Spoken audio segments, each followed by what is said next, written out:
Admiral Zefkar's 6 eyes studied the holographic display with growing unease. The blue-green sphere rotating slowly before him looked deceptively peaceful, swirled with white clouds and dotted with brown landmasses. According to the data feeds streaming across his neural implants, this planet called Earth harbored over 8 billion sentient beings. These creatures, he clicked his mandibles thoughtfully, they call themselves humans? Correct, Admiral, responded his tactical officer, Lieutenant Vexna.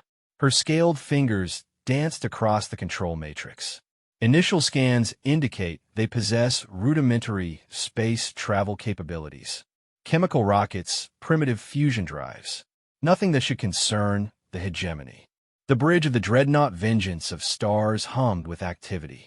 Dozens of Caltharian officers monitored various stations, their insectoid forms moving with practiced efficiency. This was meant to be a routine subjugation mission. The galactic hegemony had been expanding for 3,000 years, bringing civilization to primitive worlds across the spiral arm. Earth was simply the next target on a very long list. Zefkar had overseen 47 such operations. The pattern was always the same: arrive with overwhelming force, demand surrender, accept tribute, install a puppet government. Most species folded immediately upon seeing the hegemony's technological superiority. Those few that resisted were quickly crushed, their worlds stripped of resources, and their populations enslaved or eliminated as needed. Energy signatures suggest they've achieved basic nuclear fusion, continued Vexna. Their largest vessels appear to be scientific research stations. No significant military presence detected in orbit. Standard protocol, then, Zefkar decided. Open a communication channel. We'll give them the usual ultimatum. The view screen shimmered and split, showing both the approaching human homeworld and a prepared holographic message. Zefkar had delivered this speech so many times he could recite it while calculating hyperspace coordinates. Attention, primitive inhabitants of the third planet. I am Admiral Zefkar of the Galactic Hegemony. Your world has been selected for integration into our glorious empire. You will surrender all military assets, acknowledge hegemony authority, and prepare for the installation of an administrative council. Compliance will be rewarded with your continued existence. Resistance will result in the sterilization of your biosphere. You have 1 planetary rotation to respond. The message transmitted on all frequencies the humans use for communication. Zefkar settled back in his command chair, fully expecting to receive a groveling acceptance within hours. Perhaps these humans would even thank him for the privilege of joining the hegemony. Meanwhile, thousands of kilometers below, the message was being received at monitoring stations across Earth. At NORAD, at the European Space Agency, at stations in Russia, China, India, and dozens of other nations. Military commanders stared at their screens in disbelief. Scientists frantically checked and rechecked their instruments. Politicians were roused from sleep and rushed to emergency bunkers. President Sarah Martinez stood in the Situation Room beneath the White House, surrounded by her top advisors and military commanders. The alien message played again on the wall-mounted screens, its arrogant tone making her jaw clench. "How many ships are we looking at?" she asked General Harrison, chairman of the Joint Chiefs. "Initial count suggests 12 large vessels, ma'am. Each one is roughly the size of a city. Our deep space telescopes are still gathering data, but the energy signatures are significant."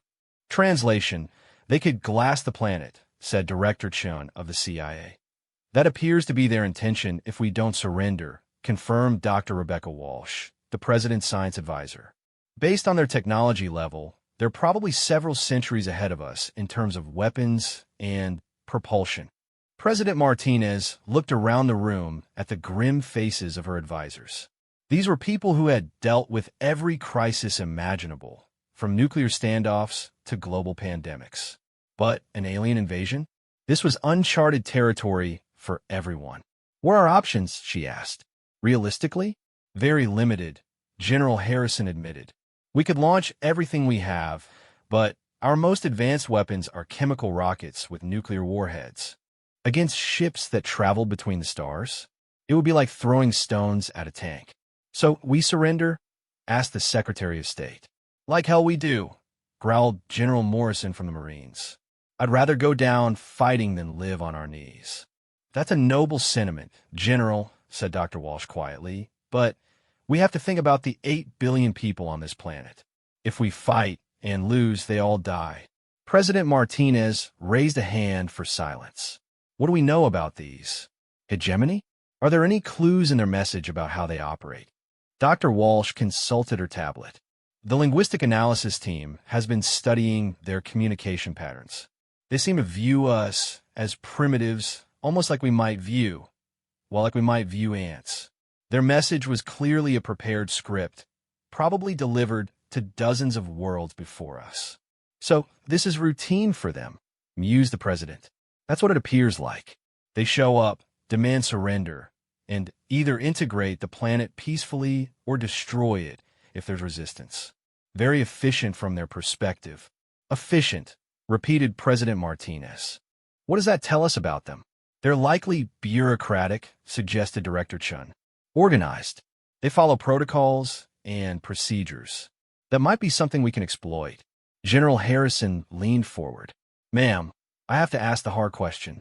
Are we really considering resistance? Because if we are, we need to start moving assets immediately. Every minute we delay gives them more time to position themselves. The president looked at each person in the room. I want options. All options. Dr. Walsh, I need you to coordinate with every space agency on the planet. Pool all our resources, share all our data. If we're going to do this, humanity needs to work together. General Harrison, start moving our forces, but keep them dispersed and hidden. If they think we're primitive, maybe they won't expect coordinated resistance. Director Chun, I want to know everything about these aliens that we can figure out from their message, their ships, their behavior. Look for weaknesses, patterns, anything we can use. What about our allies? Asked the Secretary of State. I'm calling an emergency session of the UN Security Council in 2 hours. But I'm also reaching out to every nation directly. Russia, China, India, everyone. If we do this, we do it as one species. As the meeting dispersed into frantic activity, President Martinez remained behind with her closest advisor, Chief of Staff Robert Kim.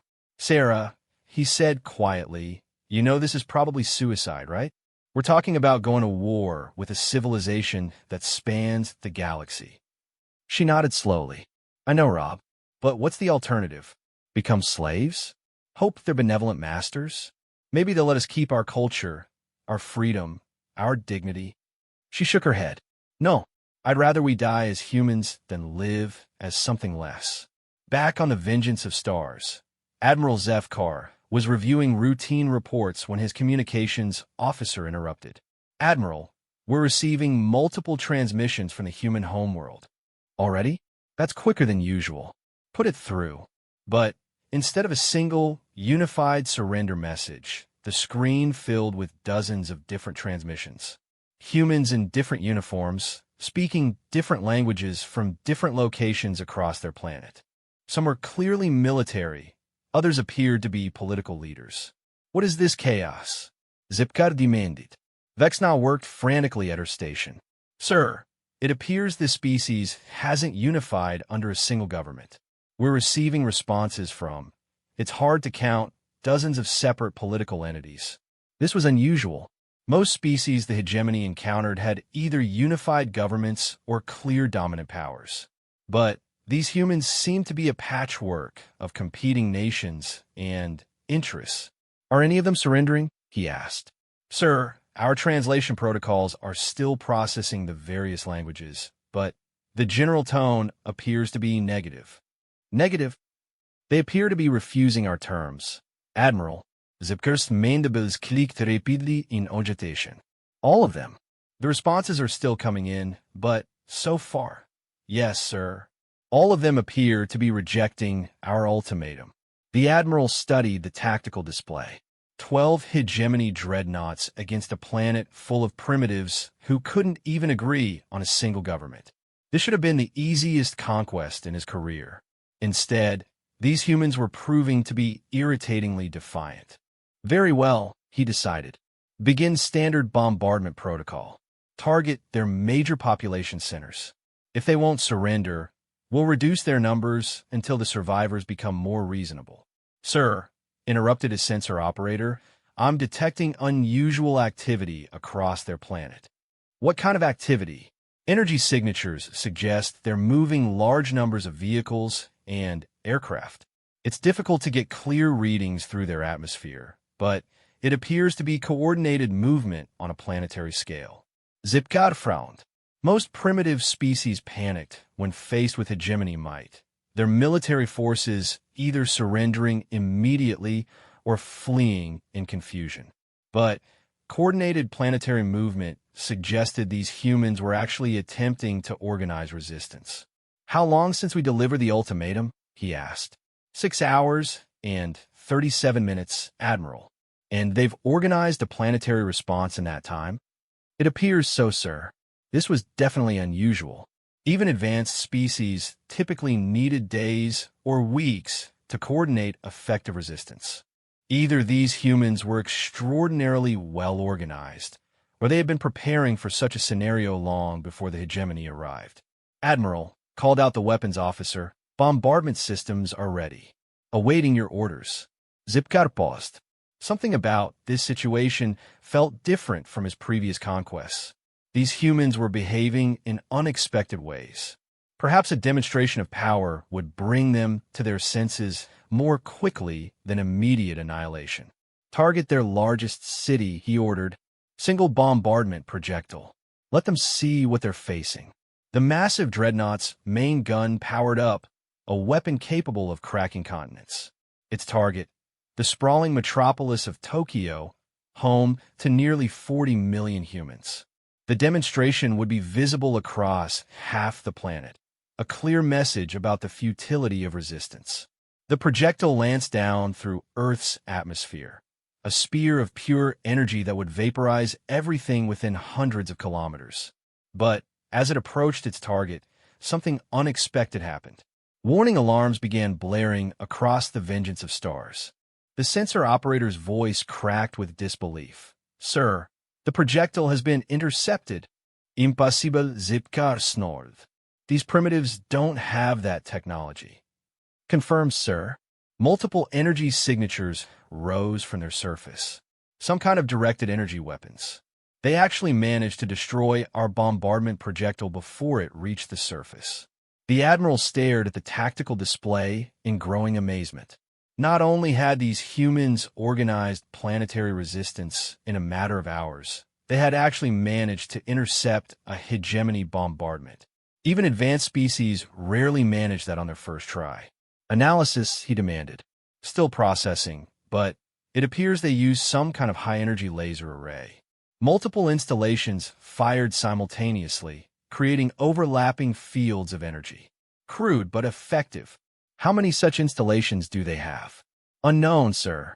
Our scans are detecting power buildups at multiple locations across their planet. It's possible they have dozens of such weapons. Zefkar felt something he hadn't experienced in decades of conquest. Uncertainty. These humans were proving to be far more dangerous than their primitive technology suggested. Their unity, their speed of response, their unexpected defensive capabilities. It was almost as if they had been preparing for war their entire existence. Sir, called the communications officer, we're receiving another transmission from the humans. Put it through.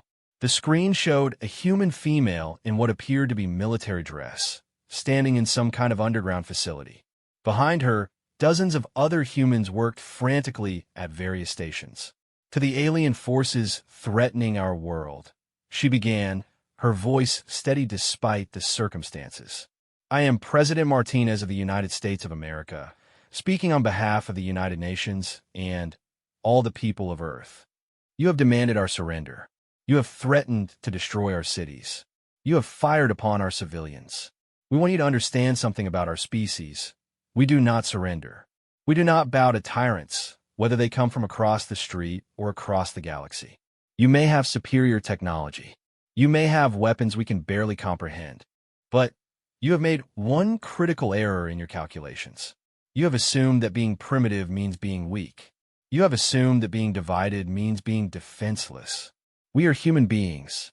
We have survived ice ages and plagues, wars, and disasters that would have destroyed lesser species.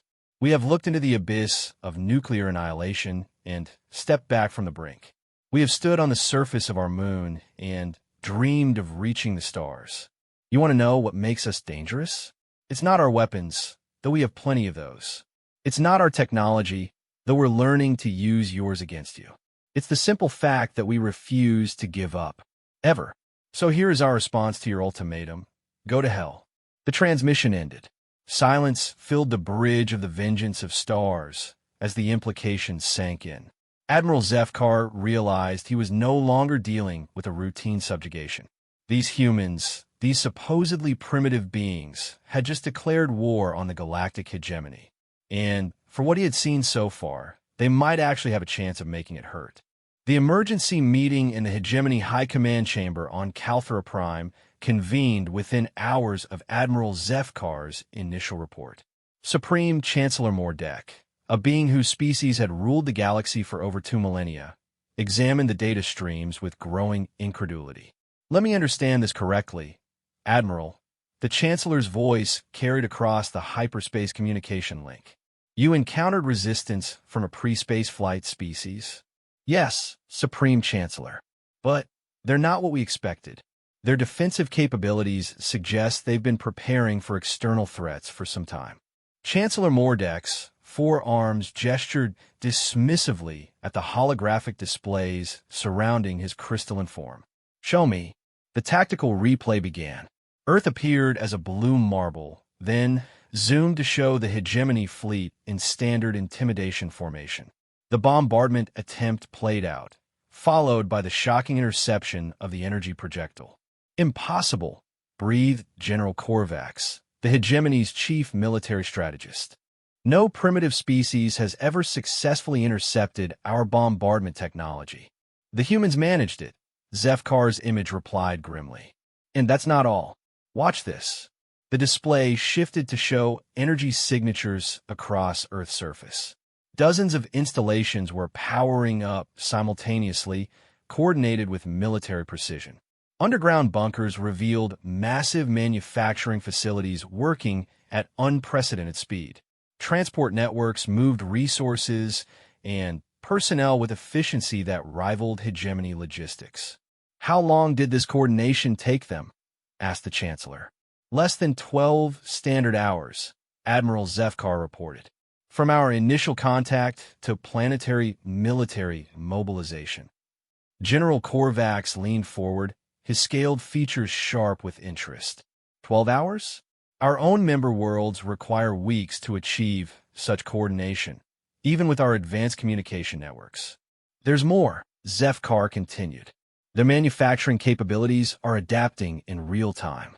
We've detected construction of new weapons platforms using technology they shouldn't understand. The display showed time-lapse imagery of human facilities. Massive construction projects that should have taken months were completed in days. Assembly lines that had been producing civilian goods were retooled to manufacture military equipment with startling speed. They're reverse engineering our technology, noted science coordinator Veldar. From the scanning data of our ships, they've somehow deduced principles of energy manipulation that took most species centuries to develop. Chancellor Mordek's crystalline form pulsed with agitated light. How is this possible? We may have gravely underestimated this species, admitted General Korvax. Their primitive technology appears to be masking a sophisticated understanding of warfare and adaptation. Meanwhile, back on Earth, the transformation was indeed remarkable. In underground facilities that had been repurposed from subway tunnels to missile silos, human engineers worked around the clock analyzing the energy signatures from the alien weapons. Dr. Sarah Chun stood before a massive holographic display in the newly established Global Defense Coordination Center, buried 3 kilometers beneath the Swiss Alps. Around her, The greatest minds from every nation pooled their knowledge in humanity's first truly united scientific effort. The alien's energy projectile used a focused plasma stream, she explained to the assembled team. By studying the resonance patterns from their failed bombardment, we've identified the frequency modulations they use. Which means, asked Dr. Yuki Tanaka from the Tokyo Defense Grid, which means we can not only intercept their weapons, we can potentially turn their own energy against them, Chen replied. Our laser array systems are being modified to create interference patterns that will disrupt their plasma coherence. What about their ship defenses? Asked General Morrison, who was coordinating military responses from the center. Dr. Pavel Volkov from the Russian Academy of Sciences manipulated the hologram. Their vessels use layered energy shields, but they follow predictable mathematical patterns. If we can generate enough concentrated firepower at specific harmonic frequencies, we might be able to overload their defensive systems. The question is, do we have enough firepower? Morrison asked. Dr. Chen smiled grimly. General, you'd be amazed what 8 billion motivated humans can accomplish in a short time. She was right. Across the planet, humanity was mobilizing with a unity and purpose that would have impressed even their alien attackers. The International Space Station had been rapidly expanded with manufacturer modules. Orbital assembly platforms, constructed in record time, were producing weapons systems based on theoretical physics that had been purely academic just weeks before. On the surface, every major industrial nation had converted civilian infrastructure to military production. Automobile factory produisait missiles. Computer chip fabrication plants created targeting systems. Solar panel installations were modified to power massive energy weapons. But, perhaps most importantly, humanity's greatest asset was proving to be something the hegemony had never encountered: the ability to innovate under pressure. Look at this, Dr. Chun called to her team. She pulled up surveillance footage from orbit showing human activities across the globe. They're not just building weapons. They're building strategies. The footage revealed coordinated deception efforts. Fake energy signatures designed to confuse alien sensors. Decoy installations that looked like major targets, but were actually empty shells. Mobile weapons platforms disguised as civilian vehicles. They expect us to fight like every other species they've conquered, Dr. Chun continued. Stand-up battles with conventional tactics. But we're not going to do that. Dr. Tanaka nodded, understanding. Guerrilla warfare. But on a planetary scale. Exactly. We make them fight for every city, every installation, every mile of ground. We make them pay such a high price for conquest that it becomes economically unfeasible. Back aboard the Vengeance of Stars, Admiral Zefkar was discovering exactly what Dr. Chen meant. His second bombardment attempt had been met not just by defensive fire, but by active retaliation. Energy beams launched from the planet's surface had actually damaged 2 of his ships. Sir, the humans have somehow managed to weaponize their entire moon, reported his tactical officer. Their moon? Yes, sir. They've installed what appears to be a massive railgun system. It's using their natural satellite as a weapons platform. Zefkar studied the readings in disbelief. How did they manage construction on that scale so quickly? Unknown, sir. But the projectiles they're firing are achieving significant fractions of light speed. If they score direct hits, even our dreadnoughts could suffer serious damage. This was unprecedented. In 3,000 years of conquest, the hegemony had never faced a species capable of militarizing celestial bodies within weeks of first contact. Admiral, interrupted his communications officer, we're receiving tactical data from our probe networks throughout the system. Show me. The display revealed the extent of human preparations. The asteroid belt between Mars and Jupiter had been seeded with automated weapons platforms. Jupiter's moons showed signs of massive industrial development. Even the outer planets had artificial structures that hadn't been there during the hegemony's initial reconnaissance. How long since our first probe survey of this system? Zefkar asked. Approximately 6 months, sir. and they've accomplished this level of system-wide militarization in 6 months. It appears so, Admiral. Either they had this infrastructure in place already, or their construction capabilities far exceed what we initially estimated. The truth was both simpler and more terrifying than the Admiral realized. Humanity had indeed been preparing, but not specifically for the hegemony. They had been preparing for each other. Decades of military competition between Earth's nations had driven innovations in rapid deployment, modular construction, and adaptive manufacturing. The same techniques used to build military bases in hostile environments like Antarctica or the deep ocean floor were being applied to space construction.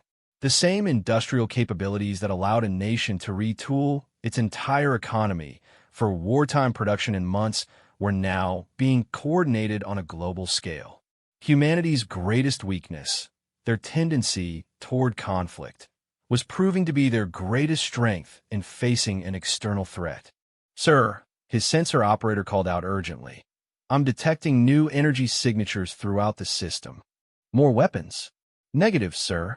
These appear to be ships. Admiral Zipkar's mandibles clicked rapidly. The humans don't have interplanetary vessels. They do now, sir.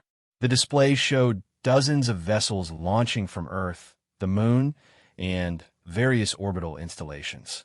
They were crude compared to hegemony technology, but they were functional and they were armed. Analysis of their propulsion systems suggests chemical rockets with some kind of ion drive assistance, reported the tactical officer. Primitive, but effective for system-wide operations. How many vessels?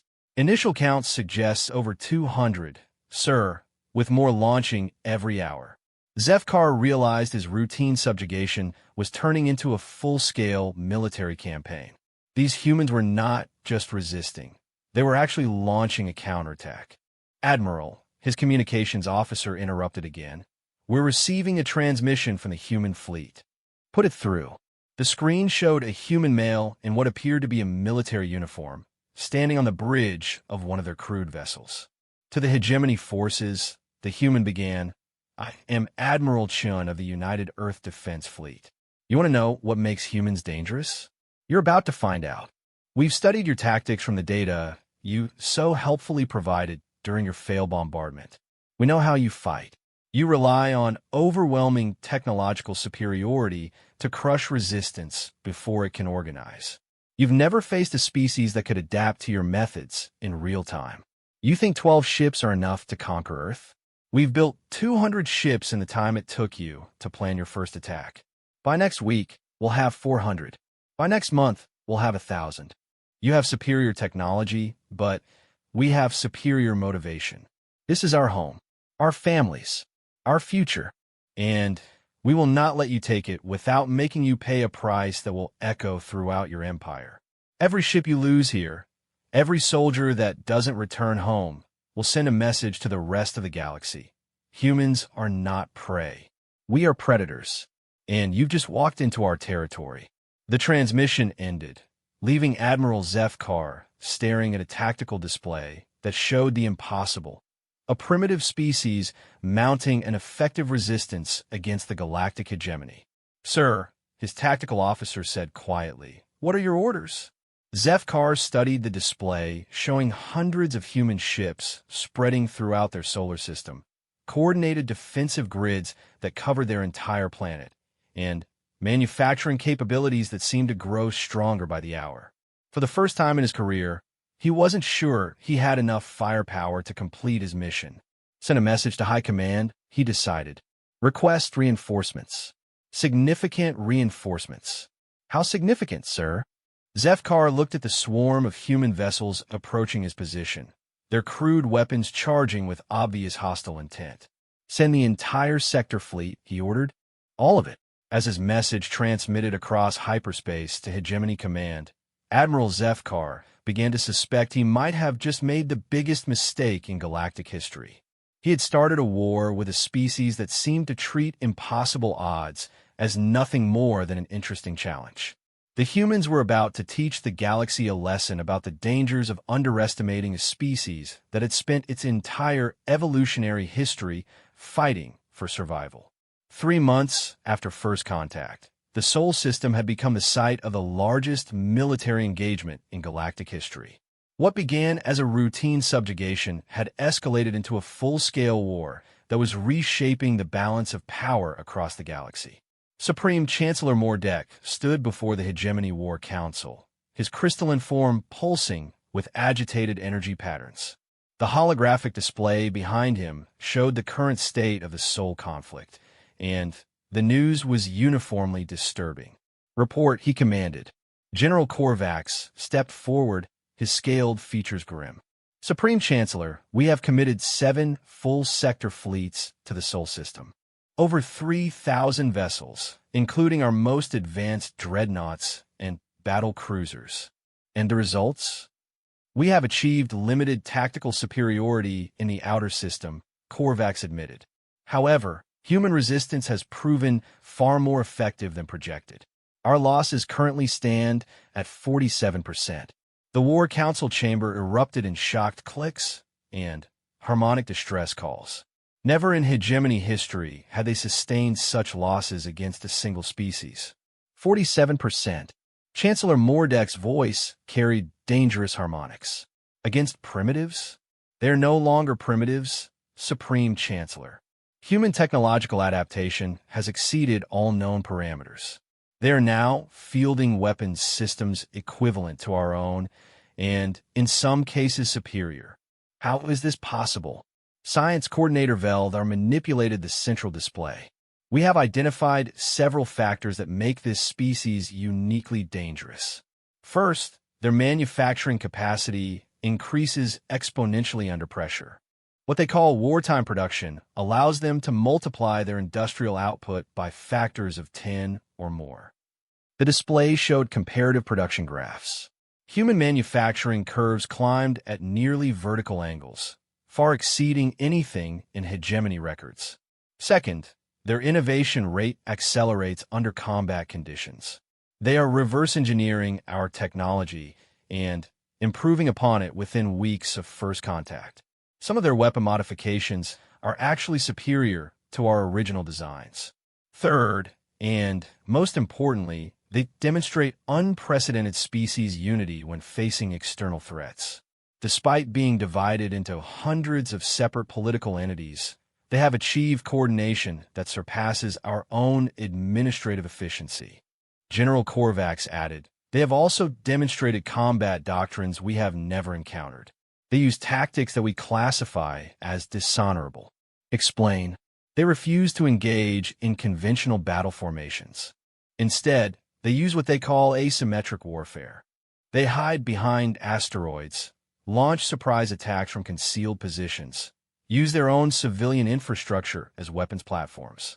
The display showed recent battle footage.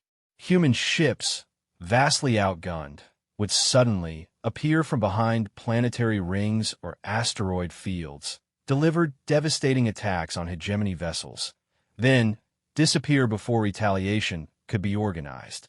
They have weaponized their entire solar system, Korvax continued. Every asteroid, every moon, every orbital platform has been converted into a military asset. We are not fighting a fleet or even a planet. We are fighting an entire star system. "What about their homeworld?" asked the Chancellor. "Earth remains unconquered. Our bombardment attempts have been consistently thwarted by increasingly sophisticated defensive systems. They have somehow managed to integrate planetary shield technology that rivals our best defensive installations. More concerning," added Veldar, "their shield systems appear to be learning. Each attack we make is analyzed and countered more effectively the next time. It's as if their entire planet is a learning organism." Back on Earth, Dr. Sarah Chun stood in the Global Defense Center, now expanded into a vast underground complex that stretched for kilometers beneath the Alps. The chamber buzzed with activity as representatives from every nation coordinated humanity's war effort. "Status report," she called out. "Lunar manufacturing is now producing 50 vessels per week," reported Dr. Tanaka. "The asteroid belt factories are operational and should add another 30 vessels per week within a month." "What about the outer system installations?" Jupiter's moon bases are coming online ahead of schedule, replied Dr. Volkov. The antimatter production facilities should be operational within 6 weeks. Dr. Chun nodded satisfaction. Humanity's greatest advantage was proving to be their ability to learn and adapt faster than their enemies could respond. Every alien weapon that failed to destroy its target was immediately analyzed, reverse-engineered, and improved upon. The alien fleet movements suggest they're preparing for another major offensive, warned General Morrison. Intelligence indicates they're massing over 2,000 vessels near the orbit of Saturn. Let them come, Dr. Chun replied confidently. We have something waiting for them. She gestured to a new section of the holographic display. Project Prometheus is ready for field testing. The display showed technical schematics for what appeared to be a completely new type of weapon system. Rather than the energy-based weapons favored by the hegemony, this was something uniquely human. Kinetic bombardment using relativistic projectiles, Dr. Chen explained. We accelerate tungsten rods to significant fractions of light speed using magnetic acceleration technology derived from their own ships. The impact energy is equivalent to nuclear weapons, but without the radiation signature. How many can we deploy? Asked Morrison. The Luna manufacturing facility has produced over 10,000 projectiles. The Mars installation should add another 5,000 within the week. Dr. Volkov brought up trajectory calculations. At the velocities we're achieving, the aliens will have virtually no warning. Even their sophisticated sensors can't track projectiles moving at 30% light speed until impact is imminent. But that's not our only surprise, Dr. Chen continued. Show them Project Hydra. The display shifted to show human ship designs that looked nothing like traditional spacecraft. These vessels were modular, capable of separating into dozens of independent units, each armed with its own weapon systems. Single ships that become entire fleets, Dr. Tanaka explained. The aliens are accustomed to fighting discrete targets. These vessels fragment just before engagement, multiplying the number of threats they face exponentially. Each fragment is autonomous, added Dr. Volkov, capable of independent decision-making and coordinated attacks. We've essentially created swarm intelligence applied to space warfare. General Morrison studied the designs with professional interest. What's our current fleet strength? 1,500 vessels operational, with another 300 completing construction this week, Dr. Chen reported. But those numbers don't tell the real story. Each of our new ships carries significantly more firepower than the early models, and they're designed specifically to counter alien defensive systems. More importantly, added Dr. Tanaka, we've solved their shield harmonics. Our new weapons can penetrate their defenses with 70% effectiveness. Meanwhile, Admiral Zefkar coordinated the largest military offensive in hegemony history from his flagship, now one of over 2,000 vessels arrayed in battle formation. The fleet stretched across millions of kilometers, a display of force that should have intimidated any rational species into immediate surrender. All battle groups report ready, his tactical officer announced. Signal the human homeworld, Zefkar ordered. Final surrender ultimatum. The transmission went out across all frequencies. Humans of Earth, you are now facing the combined might of 7 sector fleets. Over 2,000 vessels equipped with weapons capable of shattering worlds.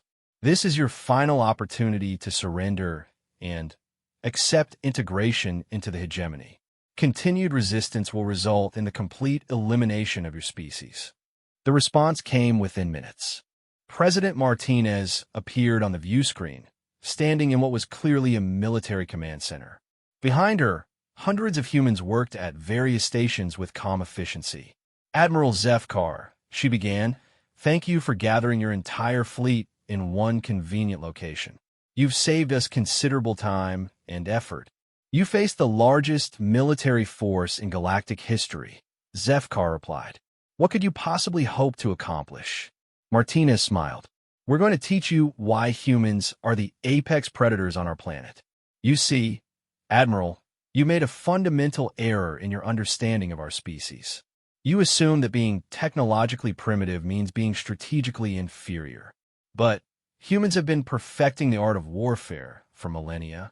We've fought wars on every scale, from individual combat to global conflicts involving millions of soldiers. We've learned how to win battles when outnumbered, outgunned, and facing impossible odds. You want to know our secret? We don't fight fair. We don't follow your rules. We don't limit ourselves to your concepts of honorable combat. We fight to win, by any means necessary. The transmission ended. For a moment, Admiral Zefkar felt a flicker of unease. Something about the humans' confidence suggested they had prepared something unexpected. "Admiral," his sensor operator called out urgently, "I'm detecting massive energy buildups throughout the system." "Where?" "Everywhere, sir. The asteroids, the outer planets, even empty space. It's like the entire system is powering up for attack." Before Zefkar could respond, his tactical display lit up with thousands of incoming projectiles. The kinetic bombardment arrived at relativistic speeds, giving his fleet virtually no time to respond. Tungsten rods moving at 30% of light speed struck hegemony vessels with the force of nuclear weapons. In the first wave of attacks, over 300 ships were destroyed or crippled. The hegemony fleet, accustomed to energy weapon exchanges at predictable ranges, found themselves helpless against kinetic weapons that arrived faster than their sensors could track. "Return fire," Zefkar ordered. "Target all known human installations." But as hegemony weapons charged, a new threat emerged. Thousands of human vessels appeared throughout the system, emerging from hiding places behind asteroids, planetary rings, and even the solar corona itself. Each ship immediately fragmented into dozens of independent units, turning the space around the hegemony fleet into a swarm of hostile targets. "Sir, we're counting over 50,000 individual hostile contacts," his tactical officer reported in disbelief. "That's impossible."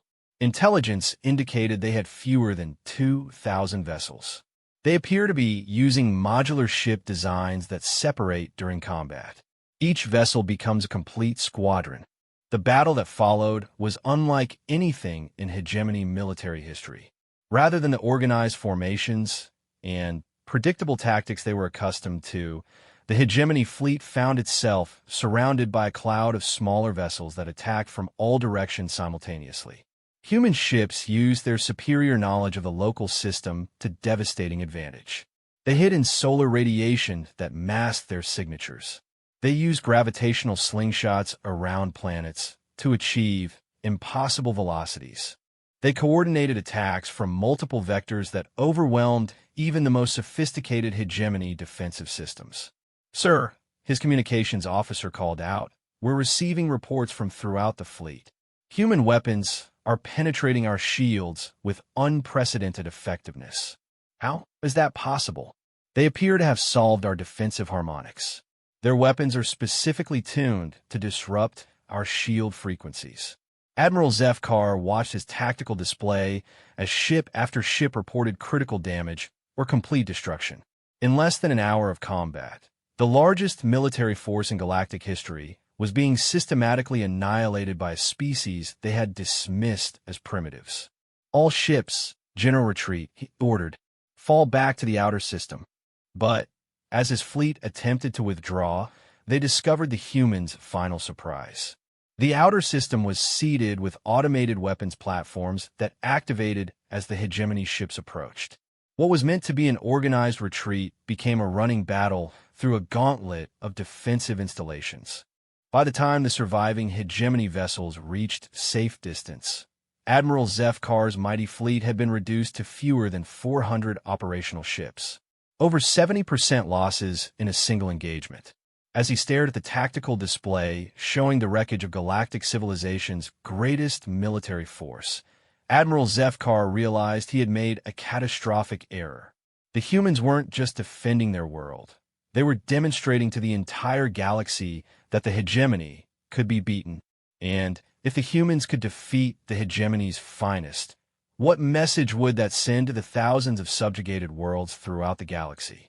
The news of the Sol system defeat spread across the galaxy faster than hegemony sensors could contain it. On thousands of worlds, subjugated species received fragments of the battle recordings, whispered accounts of impossible human victories, and, most importantly, proof that the hegemony could be beaten.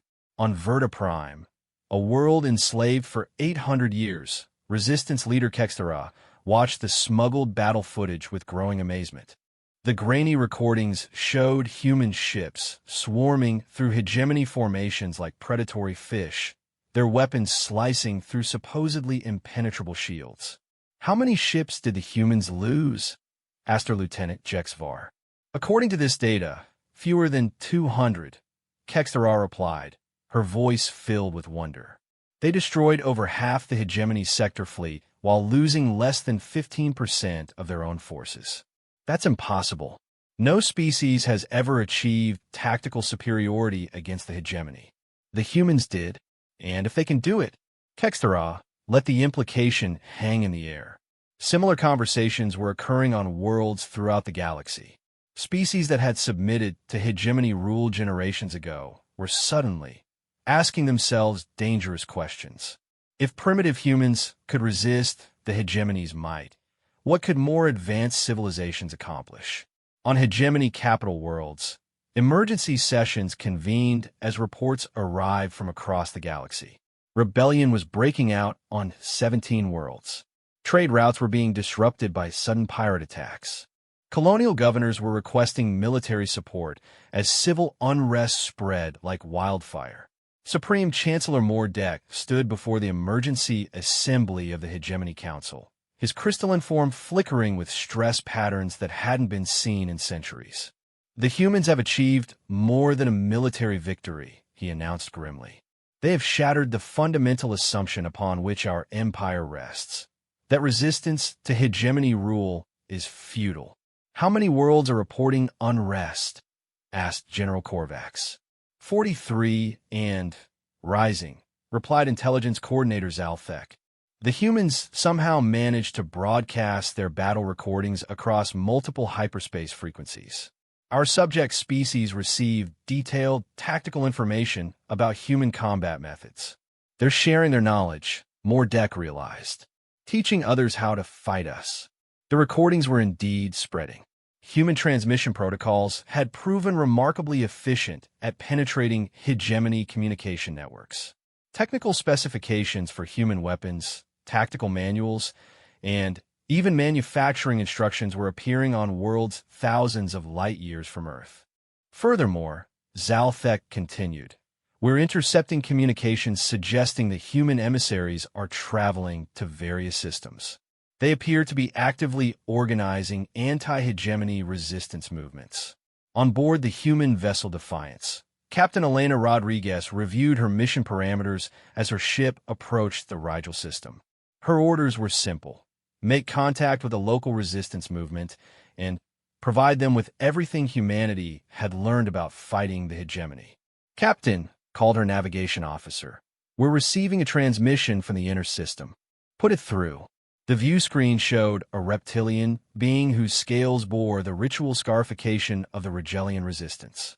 "Human vessel, I am Commander Voss of the Rigelian Liberation Front. We have been monitoring your transmissions. Is it true that your species defeated an entire hegemony sector fleet?" "It's true," Rodriguez replied. "We're here to teach you how to do the same." This scene was being repeated across the galaxy. Human ships, built with the same rapid deployment technology that had revolutionized their war effort, were carrying teams of military advisors, engineers, and tactical experts to every world that requested assistance. The humans had learned something important during their conflict with the hegemony. Sharing knowledge multiplied their own strength exponentially. Every world they helped became a potential ally. Every successful resistance movement weakened the hegemony's overall position. Back on Earth, President Martinez stood before the United Nations General Assembly, addressing representatives from every nation as well as delegations from 17 different alien species. 6 months ago, we faced the possibility of extinction, she began. Today, we stand at the center of a galactic revolution. But We must understand that this war is far from over. The hegemony will not accept defeat easily. They will reorganize, adapt their tactics, and return with even greater force. Our victory at Sol was just the beginning. That is why we must continue to spread our knowledge, continue to support resistance movements throughout the galaxy, and continue to build the coalition that will ultimately bring freedom to all sentient species. The assembly hall erupted in applause from both human and alien delegates. The sight of former enemies working together toward a common goal would have been impossible just months earlier. Dr. Sarachon took the podium next. Our research teams have been analyzing hegemony technology captured during the Sol battle. We've identified several critical vulnerabilities in their command and control systems. More importantly, we've discovered that their administrative networks are highly centralized. If we can disrupt their communication hubs, we can effectively blind their military coordination across entire sectors. We're sharing this intelligence with resistance movements throughout the galaxy. The goal is not just to defeat individual hegemony fleets, but to collapse their entire administrative structure. Meanwhile, in the depths of space between star systems, Admiral Zefkar commanded the remnants of his once mighty fleet. The surviving vessels have been reinforced with emergency supplies and replacement crew, but morale remained devastatingly low. "Sir," his communications officer reported, "we're receiving priority transmissions from High Command." "Put it through." Supreme Chancellor Mordek appeared on the view screen, his crystalline form dimmed with what could only be described as exhaustion. "Admiral, you'll be pleased to know that the Council has authorized the deployment of our strategic reserves. Every available vessel in the hegemony fleet is being mobilized for a final assault on the Sol system." "How many ships, Supreme Chancellor?" 15,000 vessels, Admiral. The entire hegemony navy. Zefkar felt a mixture of anticipation and dread. 15,000 ships represented the accumulated military might of 3,000 years of galactic conquest. If this force couldn't defeat the humans, nothing could. "When do we attack?" he asked. "You don't, Admiral. You're being reassigned to pacification duties in the Outer Rim. The Sol assault will be commanded by Grand Admiral Thexvar himself." Zipkar understood. He had become a symbol of defeat, unsuitable for commanding such a crucial operation. But he also understood something else. The hegemony was committing everything to this single battle. If they lost, there would be no reserves left to maintain control over their empire. The human response to this massive buildup was characteristically unexpected. Rather than preparing for a defensive battle, Earth's war planners were organizing something far more ambitious. Project Exodus is ready for implementation, Dr. Chun announced to the Global Defense Council. All participating worlds have confirmed their readiness. "Remind me of the operational parameters," requested General Morrison. "Coordinated simultaneous attacks on hegemony administrative centers throughout the galaxy," Dr. Chun replied. 47 worlds will launch operations at precisely the same moment the hegemony fleet arrives at Sol. While they're focused on our home world, resistance movements will seize control of major hegemony installations, communication hubs, and supply depots across multiple sectors. By the time the battle at Sol concludes, the hegemony's ability to govern their empire will be effectively destroyed. The beauty of the plan was its simplicity. The hegemony had grown complacent after millennia of unchallenged rule. Their security forces were designed to suppress individual world uprisings, not coordinate galactic revolution. "What about the battle itself?" asked Morrison. 15,000 ships is a significant force. "We'll handle it," Dr. Chin replied confidently. The Sol system now contains the most sophisticated defensive network in galactic history. Plus, we have a few surprises the hegemony hasn't seen yet. The final battle began exactly as human strategists had predicted. The hegemony fleet arrived in massive formation, confident that overwhelming numbers would succeed where tactical sophistication had failed. Grand Admiral Thexvar surveyed the approaching Sol system from his flagship, a vessel so massive it served as a mobile command center for the entire fleet. "Commence bombardment of all human installations," he ordered. "Maximum firepower. I want this system sterilized." But as 15,000 hegemony vessels opened fire, they discovered that the humans had not been idle. The Sol system now contained defensive installations that defied every known principle of military engineering.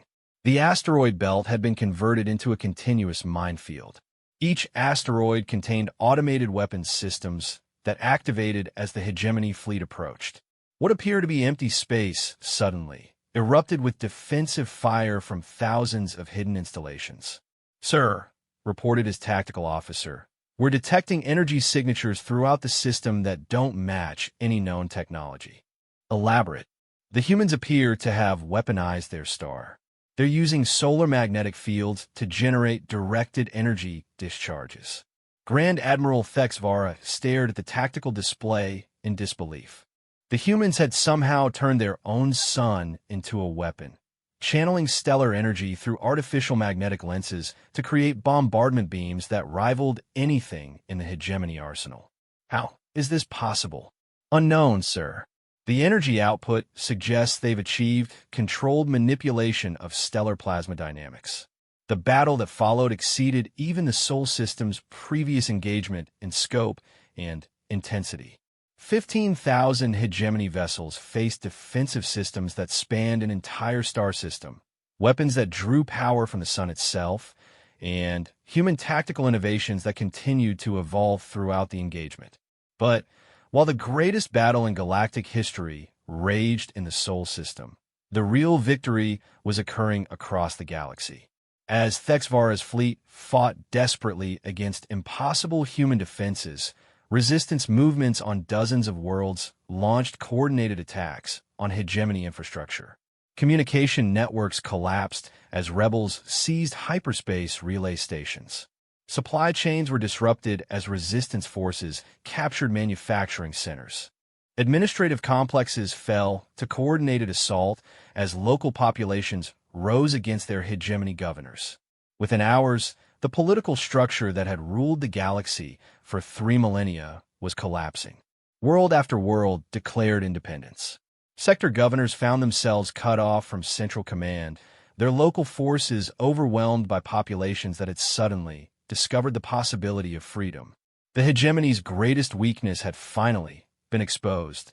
Their empire was too large and too centralized to function without constant communication and coordination. Disrupt those systems, and the entire structure collapsed like a house of cards. When the Battle of Sol finally ended 12 hours later, Grand Admiral Thexvara found himself commanding fewer than 3,000 surviving vessels. The humans had achieved another impossible victory, but more importantly, they had bought time for the galactic revolution to succeed. As reports arrived from across the galaxy, the scope of the hegemony's defeat became clear. Over 60 worlds had declared independence. Major trade routes were under rebel control. The hegemony fleet, even if it could somehow defeat the humans, no longer had an empire to return to. President Martinez addressed the galaxy from the United Nations building, her words broadcast on frequencies that reached every inhabited world. To all sentient beings throughout the galaxy, she began, the hegemony's reign of terror is over. The age of forced subjugation has ended. Today begins a new era of freedom, cooperation, and mutual respect among all species. Humanity offers friendship and assistance to any world seeking to establish democratic self-governance. We offer our technology, our knowledge, and our support to any species working to build a better future for their people. The galaxy belongs to all of us. It's time we started acting like it. The transformation that followed was remarkable. Within a year, the galactic hegemony had been replaced by the Confederation of Free Worlds, a loose alliance based on voluntary cooperation rather than forced submission. Human technology and tactical knowledge spread rapidly, raising the standard of living on dozens of worlds while ensuring that no single species could ever again dominate the galaxy.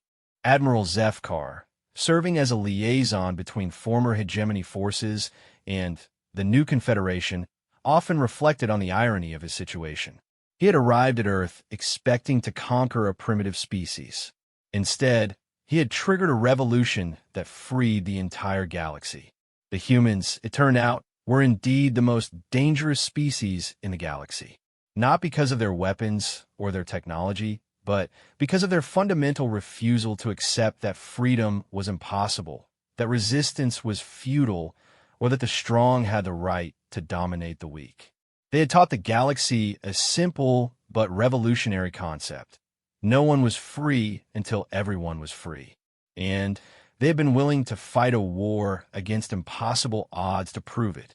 In the end, the hegemony's greatest mistake wasn't underestimating human technology or tactics. It was underestimating the power of hope and the lengths to which sentient beings would go once they believed that freedom was actually possible. The galaxy would never be the same.